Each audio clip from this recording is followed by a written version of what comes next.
आखिरकार परेशानी की घड़ियां खत्म हो चुकी हैं और अब जाकर असरा को सुकून पहुंचा है। क्योंकि जब की इस लड़के की शादी इस लड़के के साथ हुई थी, उसने तो इसकी ज़िंदगी ही तबाह बर्बाद करके रख दी थी।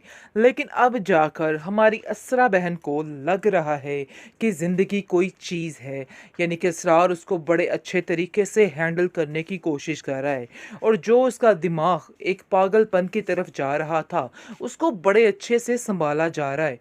और उसको बताया जा रहा है कि उसको परेशान होने की ज़रूरत नहीं है और किसी से भी डरने की ज़रूरत नहीं है। सुल्तान तुम्हारा कुछ भी नहीं बिगाड़ सकता है। देख लेना कि उसको खुद ही हार मिलेगी और फिर वो खुद अपने मुंह से इकरार करेगा कि वो पागल हो चुका है। इसलिए तुम्हें मज़ीद अपने आप पर ब्लेम करने की या इस तरह से हरकतें करने की ज़रूरत नहीं है। देख लेना, सब कुछ ठीक हो जाएगा। काफ़ी ज़्यादा तसल्ली दी जा रही है क्योंकि असरार ने उसका साथ देने का वादा कर लिया है। असरा भी अब इस चीज़ पर राज़ी हो चुकी है, लेकिन वो असरार से कहती है कि आखिर ऐसा कैसे हो सकता है? इतना सारा कुछ होने के बावजूद भी कोई किसी को कैसे एक्सेप्ट कर सकता है? लेकिन सरवर उसको यकीन दिलाता है और कहता है कि सारी दुनिया सुल्तान जैसी नहीं है। ये वहमो गुमान अपने दिमाग से निकाल दो। हर एक इंसान में कोई ना कोई फ़र्क होता है। वो इंसान सारी दुनिया यानी कि उस जैसी नहीं है, जिसको बार बार अबस्सा के दिमाग में ये बात डाली जा रही है। और उसको बताया जा रहा है कि उसने अब बिल्कुल भी परेशान नहीं होना, बिल्कुल भी टेंशन नहीं लेनी है। सब घर वाले अब यकता हो चुके हैं और उसको बार बार एक ही बात कर रहे हैं कि तुम्हें परेशान होने की ज़रूरत नहीं है। ख़ास तौर पर उसको अब स्टार की जो सपोर्ट मिली है, वो बहुत ज़्यादा अहम है उसके लिए। और वो जान चुकी है कि उसके साथ फ्यूचर में जो कुछ होने वाला है बेहतरीन होने वाला है, जिस चीज़ को लेके वो काफ़ी ज़्यादा एक्साइटेड है। खैर, अब देखेंगे कि सुल्तान खुद अपने मुंह से इस चीज़ का इजहार करने वाला है कि हाँ, मैं पागल हूँ। क्योंकि उसने जैसे दूसरों को पागल बनाया हुआ था, अब खुद इस चीज़ को एक्सेप्ट कर रहा है कि वाकई में मैं पागल हो गया हूँ, मुझे कुछ समझ नहीं आ रहा और है। नाज करता रहता था कि मैं ये हूँ और मैं वो हूँ। वो अब खैर मिट्टी में मिलने वाली है और सब कुछ अंदाज़ा हो जाने वाला है कि कुछ भी इसके पास नहीं रहा और वो इसी काबिल था जो उसको मिल कर रहा है। वो सब कुछ उससे छीन लिया जाएगा, लेकिन वो इस बात पर हैरान होता है, कहता है कि आखिर मेरे साथ ये सब कुछ क्या हो रहा है। यानी कि मेरी नौकरी शोकरी हर चीज़ चली गई। जिस चीज़ पर वो मान करता रहता था कि मैं ये भी अफोर्ड कर सकता हूँ तो मैं वो भी अफोर्ड कर सकता हूँ, आज उसके पास कुछ भी नहीं रहा है और वो काफ़ी हैरान हो रहा है कि आखिर ये सारा सिस्टम कैसे हो गया।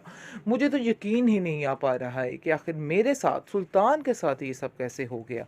लेकिन देखिए जी, जो कुछ वो करता रहे, अब तो उसको इस बात को भुगतना ही होगा और ये चीज़ उसके सामने आकर ही रहनी है।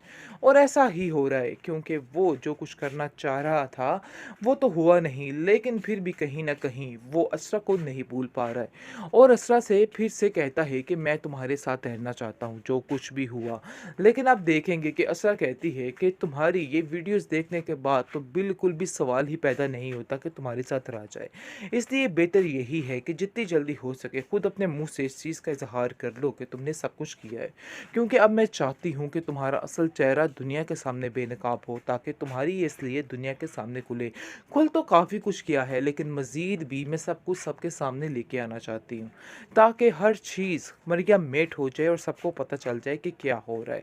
खैर, अब देखेंगे कि बहुत ही परेशानी का आलम है सुल्तान के लिए, क्योंकि वो असरा को खोना भी नहीं चाहता है, लेकिन उसके हाथ से सब कुछ जा रहा है और चला गया है, इस चीज़ का अंदाज़ा अब उसको हो चुका है। ट्रॉमासल शिद्दत के इस एपिसोड में आप देखेंगे कि असरा कहती है कि आज मुझे दिली सुकून मिला है, क्योंकि सुल्तान की असलियत जो है खुल के सामने आ चुकी है। उसकी माँ कहती है कि आखिर सुल्तान ऐसा कैसे झूठ बोल सकता है। हो सकता है कि वाकई में वो सब वीडियो सब कुछ गलत हो, झूठ हो, उसके खिलाफ कोई साजिश हो। लेकिन अब देखेंगे कि उसके घर वाले कहते हैं, यानी कि एलीज़े और असरा आकर कहते हैं कि नहीं, ऐसा कुछ भी नहीं। सुल्तान अपने झूठ की खातिर कुछ भी कर सकता है और अपने आप को सच्चा दिखाने के लिए कुछ भी करने को तैयार हो जाता है। और वो कहती है अपनी माँ से कि मैं उसको बड़े अच्छे तरीके से जानती हूँ। उसने जिस-जिस तरीके से सारे काम किए हैं, वो भी मैं बखूबी जानती हूँ। इसलिए वो किसी हद तक भी जा सकता है, इसलिए अपने दिल में उसके बारे में कुछ भी ऐसी बात मत रखिएगा। ये सब कुछ उसने किया होगा, लेकिन जो भी है, ये सब हकीकत है। मुझे इस चीज़ का यकीन है।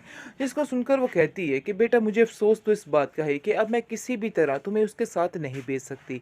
तुम्हारे और उसके रास्ते अब अलहदा होने ही चाहिए। लेकिन जी बात तय हो जाती है और बहुत ज़्यादा उम्मीद दिलाई जाती है कि अब असरा को उसके साथ मज़ीद नहीं रहना पड़ेगा। सारा कुछ यहीं पे ख़त्म हो जाएगा। क्योंकि ये जो मामला हुआ है सुल्तान वाला, इसने सब कुछ ठीक कर दिया है और सबकी आँखें खोल के रख दी हैं। क्योंकि जैसे ही ये मामला, ये केस आगे बढ़ता है तो वाक़ई में यही साबित होता है कि नहीं, ये सुल्तान इस काबिल नहीं है कि इसके साथ असरा को रहने दिया जाए। लेकिन आप देखेंगे कि सुल्तान बड़ी ही चालाकी के साथ काम कर रहा है और कहता है कि मैं इस सारे झूठ को पकड़ कर ही दम लूँगा। क्योंकि वो तो जानता है कि उसके साथ ये सब खेल हुआ है। जो खेल वो दुनिया के साथ खेलता रहा, जो खेल दुनिया को तमाशा कराने के लिए करता रहा, वो आज उसके साथ ही हो गया और खुद ही वो दुनिया का तमाशा बन के रह चुका है। हर कोई उसको बड़े ही हकारत की नज़र से देख रहा है और हर कोई उसको बड़े ही अजीब नज़र से देख रहा है। खैर, अब देखेंगे कि अपने हाथों से वो खुद ही लुटने वाला है, उसके हाथ से हर चीज़ जाने वाली है। क्योंकि जैसे ही ये मामले बढ़ते हैं तो सबको यकीन हो जाता है कि ये एक करप्ट इंसान है और इस जैसे इंसान के साथ राब्ते बिल्कुल बेफजूल हैं और ऐसे इंसान के साथ रहना और बातचीत बिल्कुल बेफजूल है। इसलिए सब लोग मिलकर फैसला करते हैं उसके ऑफिस में कि जितनी जल्दी हो सके इस इंसान को इधर से निकाला जाए, क्योंकि ये बिल्कुल भी सेफ नहीं है। यानी कि सुल्तान जिस पर अकड़ता था, जिस बात पर और नाज करता रहता था कि मैं ये हूँ और मैं वो हूँ, वो अब खैर मिट्टी में मिलने वाली है और सब कुछ अंदाज़ा हो जाने वाला है कि कुछ भी इसके पास नहीं रहा और वो इसी काबिल था जो उसको मिल कर रहा है। वो सब कुछ उससे छीन लिया जाएगा, लेकिन वो इस बात पर हैरान होता है, कहता है कि आखिर मेरे साथ ये सब कुछ क्या हो रहा है। यानी कि मेरी नौकरी शोकरी हर चीज़ चली गई। जिस चीज़ पर वो मान करता रहता था कि मैं ये भी अफोर्ड कर सकता हूँ तो मैं वो भी अफोर्ड कर सकता हूँ, आज उसके पास कुछ भी नहीं रहा है और वो काफ़ी हैरान हो रहा है कि आखिर ये सारा सिस्टम कैसे हो गया। मुझे तो यकीन ही नहीं आ पा रहा है कि आखिर मेरे साथ, सुल्तान के साथ ये सब कैसे हो गया। लेकिन देखिए जी, जो कुछ वो करता रहे अब तो उसको इस बात को भुगतना ही होगा और ये चीज़ उसके सामने आकर ही रहनी है। और ऐसा ही हो रहा है क्योंकि वो जो कुछ करना चाह रहा था वो तो हुआ नहीं, लेकिन फिर भी कहीं न कहीं वो असरा को नहीं भूल पा रहा है और असरा से फिर से कहता है कि मैं तुम्हारे साथ रहना चाहता हूँ, जो कुछ भी हुआ। लेकिन आप देखेंगे कि असरा कहती है कि तुम्हारी ये वीडियोज़ देखने के बाद तो बिल्कुल भी सवाल ही पैदा नहीं होता कि तुम्हारे साथ रहा जाए। इसलिए बेहतर यही है कि जितनी जल्दी हो सके खुद अपने मुँह से इस चीज़ का इज़हार कर लो कि तुमने सब कुछ किया है।